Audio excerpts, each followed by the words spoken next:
नमस्कार जय जगन्नाथ दर्शक बंधु एसपी एस्ट्रोलॉजी ओडिशा चैनल को स्वागत जनाऊँगी आपण मानू मु ज्योतिर्विद तथा वास्तु दिग्दर्शक श्री संतोष कुमार पंडा। दर्शक बंधु आज आम आलोचना करवा ए 2025 मसीह घटवा जाऊथुबा सर्वबृहत ग्रह गोचर जहाँकि बृहस्पतिंकर गोचर। हाँ दर्शक बंधु बृहस्पति परिवर्तन करने को जाउछंती राशि क्यों राशि ना वृष राशि को परित्याग करी मिथुन राशि को संचार करुछंती देवगुरु बृहस्पति। दर्शक बंधु एक गुरुत्वपूर्ण विषय जहाँकि ए वर्ष घटवा जाउछि प्रथमे शनिंकर गोचर तापरे राहु केतुंकर गोचर एवं एबे हेबाकु जाउछि बृहस्पतिंकर राशि परिवर्तन। दर्शक बंधु विस्तृत भाव आलोचना करिबा केबे केउं दिन केउं समय एवं केउं राशि को जाउछंती केउं राशि पाई शुभ एवं केउं राशि पाई अशुभ 12टी जाक राशि उपर कौन रहिबो बृहस्पतिंकर शुभ दृष्टि एवं शेष प्रतिकार मध्य आलोचना करिबा। तेणु वीडियोटी को स्किप न करी शेष पर्यंत देखंतु एवं आम चैनल को जदि आपण माने प्रथम थर कर आसी थांती तेबे वीडियोटी को लाइक करंतु शेयर करंतु एवं चैनल को सब्सक्राइब करी पाखरे थिबा बेल आइकन को प्रेस करंतु। ताल दर्शक बंधु चलंतु आरंभ करिबा आजिर ए महत्वपूर्ण आलोचना जे मिथुन राशि को संचार हेबाकु जाउछि बृहस्पति ग्रह। दर्शक बंधु ए बृहस्पति किए ना बृहस्पति होचंती देवता मानकर गुरु जहाँ उद्देश्य आम सबुबले गुरु वंदना करती गुरु ब्रह्मा गुरु विष्णु गुरुदेव महेश्वर गुरु साक्षात् परम ब्रह्म तस्मै श्री गुरवे नमः। तेणु से गुरुंकर गुरु समस्ते जहाँ को गुरु बोली मानती से भगवानकर ईश्वर मानकर बा देवता मानकर गुरु होचंती ए बृहस्पति। ए गुरुंकर आशीर्वाद रे कौन बा सिद्ध न हुए गुरुंकर जदि शुभ दृष्टि आपणक उपर अच्छी आशीर्वाद अच्छी तेबे एमिति कौनसी कार्य नहीं जो कार्य को आपण माने असाध्य बोली घोषणा करदेवे। तेणु ए देवगुरु बृहस्पतिंकर दृष्टि शुभ दृष्टि निश्चित भाव रहिबा दरकार आम जीवनचर्या उपरे ताहले जाई आमर जीवन सरस सुंदर होई परिबो आमर चलापथ कुसुमित होई परिबो। ताल दर्शक बंधु ए देवगुरु बृहस्पति ग्रह ए बैशाख मास बा मेष मास 31 दिन मे 14 तारीख बुधवार दिन सूर्योदयावधि 44 दंड 26 लिताकु रात्रि 10 घंटा 59 मिनिट समय रे बृहस्पति मृगशिरा नक्षत्र मिथुन राशि को स्वचार होई गमन करिवे। हाँ दर्शक बंधु मन रखंतु ए तारीख इंग्राजी मे मास 14 तारीख बुधवार दिन रात्रि 10टा 59 मिनिट समय रे भिन्न भिन्न पंजिका अनुसार समय भिन्न भिन्न होई पारे किंतु 14 तारीख मे मास 14 तारीख निश्चित भाव रे। तेणु मृगशिरा नक्षत्र मिथुन राशि को गमन करने को जाउछंती देवगुरु बृहस्पति। ए देवगुरु बृहस्पति गोटे राशि रे केते दिन अधिष्ठान करिवे ना आमे समस्ते जानिछे ए बृहस्पति जो मिथुन राशि को गमन करुछंती से मिथुन राशि रे 13 मास धरी अधिष्ठान करिवे। तेणु 13 मास मध्य रे 12टी जाक राशि उपरे कौन रहिबो तांकर प्रभाव केतेबेले मार्गी होई स्वचार करिवे तो केतेबेले बकरी गमन करिवे।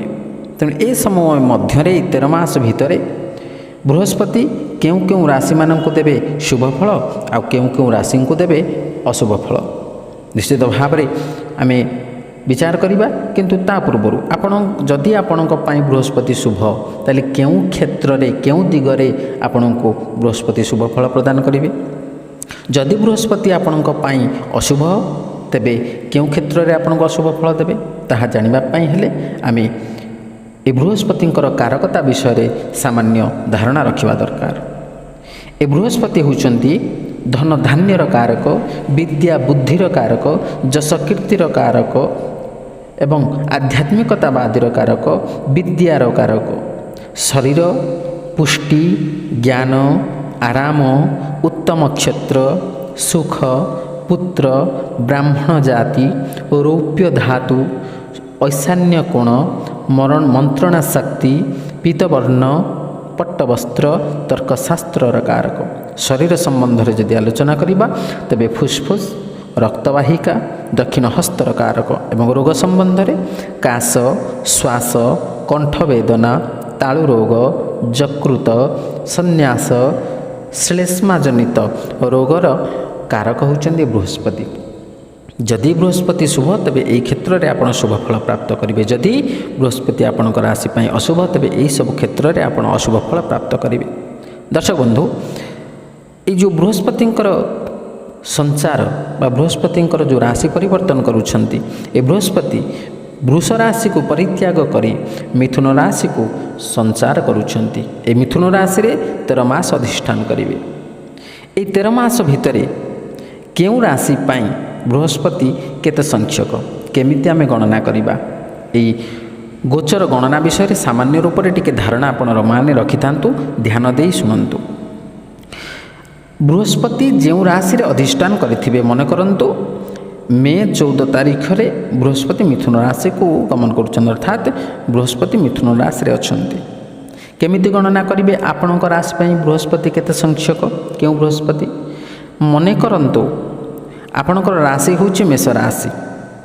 मेष राशि ठारू गणना करिवे मिथुन राशि पर्यंत अर्थात आपणकर जो राशि होइथिबो मेष ठारू आरंभ करी मीन राशि भितरे आपणकर जो राशि होइथिबो आपणक राशि ठारू गणना करिवे बृहस्पति जो राशि रे अधिष्ठान करुथिबे जेतिकी संख्या हला सेटा होची आपणक पई बृहस्पति सेतिकी संख्यक मन करंतु आपणकर मेष राशि एवं बृहस्पति अधिष्ठान करुछन्ति मिथुन राशि रे आपण मेष राशि ठारू गणना करिवे मिथुन राशि पर्यंत मेष वृष मिथुन 3 हैला तेणु आपणक राशि पई अर्थात मेष राशि पई बृहस्पति होचन्ति तृतीयस्थ। एई भली भाबरे आपण गोचर गणना करि पारिबे। एबे आमे से गोचरीय गणना अनुसार आमे जानि रखिबा दरकार जे केउ राशि पई केते संख्यक हेउछन्ति बृहस्पति। मेष राशि जदि आपण माने गणना न करि पारिबे तेबे आपण माने ध्यान रखन्तु मन रखन्तु आपणक राशि पई केउ बृहस्पति। मेष राशि पई तृतीय बृहस्पति वृष राशि पई द्वितीय बृहस्पति मिथुन राशि पई जन्म बृहस्पति कर्कट राशि पई द्वादश बृहस्पति सिंह राशि पई एकादश बृहस्पति कन्या राशि पई दशम बृहस्पति तुला राशि पई नवम बृहस्पति बिछा राशि पई अष्टम बृहस्पति धनु राशि पई सप्तम बृहस्पति मकर राशि पई षष्ठ बृहस्पति कुंभ राशि पई पंचम बृहस्पति एवं मीन राशि पई चतुर्थ बृहस्पति। दर्शक बंधु ध्यान देई मन रखिबे एगुड़िक या भितर आपणक राशि केउटा एवं आपणक राशि पई केते बृहस्पति एटा को मन रखिबे। या परे आमे जानिबा जे गोचरीय स्थिति अनुसार बृहस्पति केउ केउ स्थान रे रहिले शुभ फल प्रदान करନ୍ତି ना बृहस्पति द्वितीय पंचम सप्तम नवम एवं एकादश स्थान रे अत्यंत शुभ फल प्रदान करिथांती। आउ थरे मन रखंतु द्वितीय पंचम सप्तम नवम एवं एकादश स्थान रे बृहस्पति अत्यंत शुभ फल प्रदान करिथांती। ताल दर्शक बंधु यही संख्यक बृहस्पति केउ केउ राशि मानकर ना आम वर्तमान आलोचना करिबा जे बृहस्पति ए गोचर रे केउ केउ राशिंकर शुभ फल। बृहस्पति गोचर रे वृष राशि सिंह राशि तुला राशि धनु राशि और कुंभ राशि मानकर गोचर रे शुभ फल प्रदान करिवे एवं एतद् भिन्न राशि मानकर गोचर रे अशुभ। आउ थोड़े मन रखंतु वृष सिंह तुला धनु और कुंभ राशि मानकर अत्यंत शुभ फल प्राप्त करिवे एई बृहस्पति गोचर रे अर्थात मे 14 तारीख ठारू आरंभ करी 13 मास पर्यंत अत्यंत शुभ फल प्राप्त करिवे।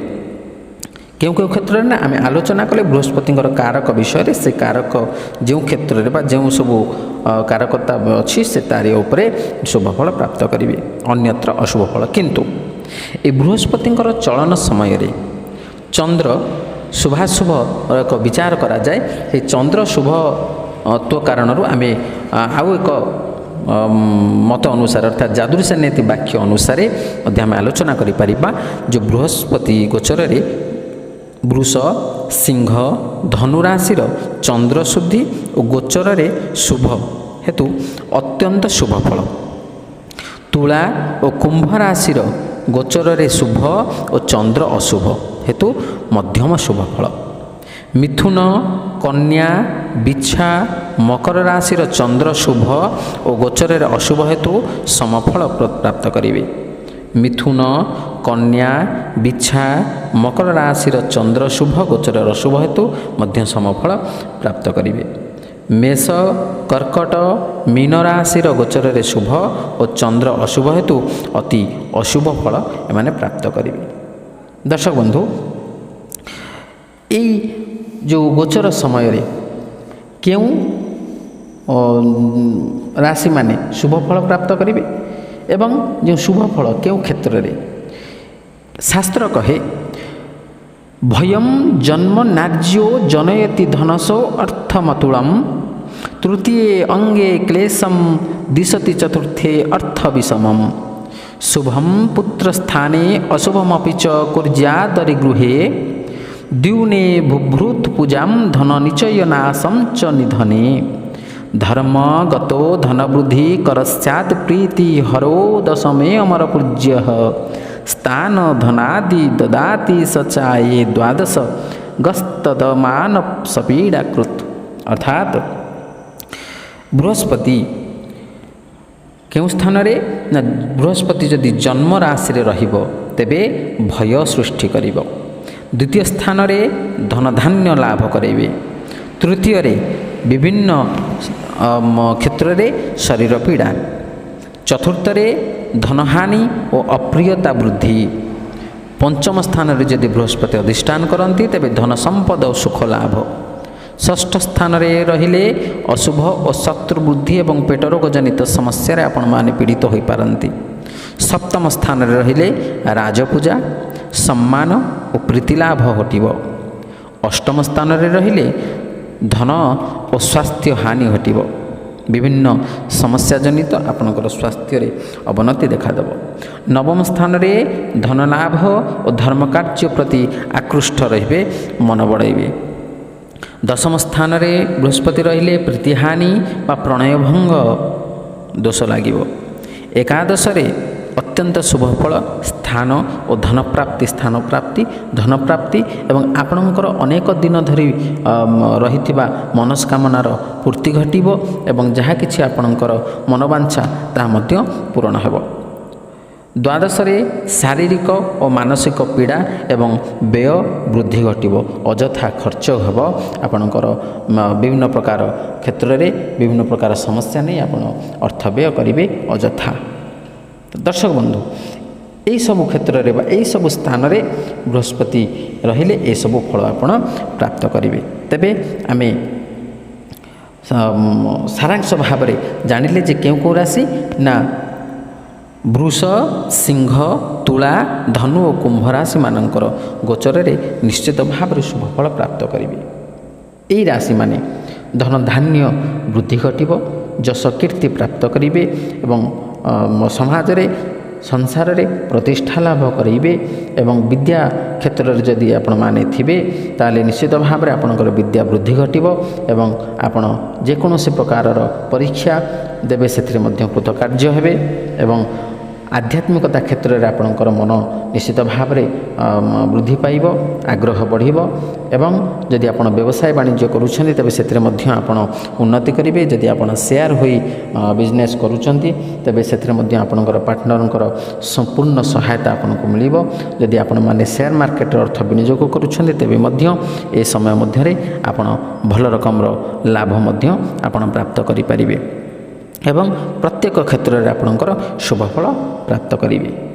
ଏବଂ ଯେଉଁମାନଙ୍କର ଅଶୁଭ ବୃହସ୍ପତି ଅର୍ଥାତ୍ କେଉଁମାନଙ୍କର ଅଶୁଭ, ମେଷ ରାଶି ହେଉଛି ଅଶୁଭ ଫଳ ପ୍ରାପ୍ତ କରିବେ, ମିଥୁନ ରାଶି, କର୍କଟ ରାଶି, କନ୍ୟା ରାଶି ଏବଂ ବିଛା ରାଶି, ମକର ରାଶି ଏବଂ मीन राशि एमानंकर अशुभ फल ए अशुभ फल बृहस्पतिंकर अशुभ दृष्टि को परित्याग करवा अशुभ फल को परित्याग करी शुभ फल प्राप्त करने निमंते आम केते गुड़िए प्रतिकार मध्य आलोचना करिपरिबा।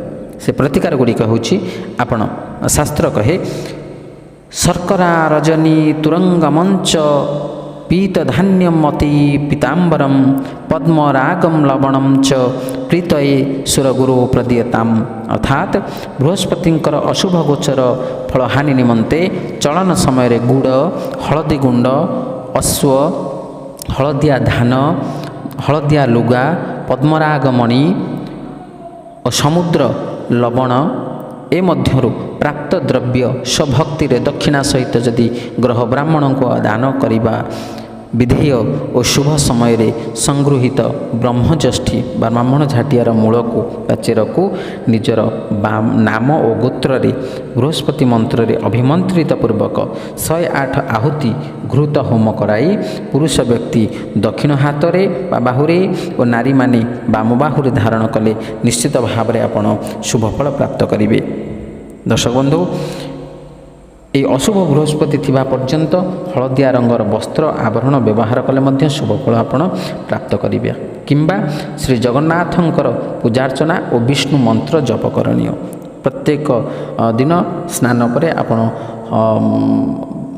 विष्णु सहस्र नाम पाठ करि परिबे किंबा आपण नारायण को दर्शन करंतु बा बृहस्पतिंकर मंत्र ब्रूम बृहस्पति नमः ए मंत्र को मध्य आपण 108 थर हो 54 थर हो किंबा 37 थर हो जप करिपारिबे।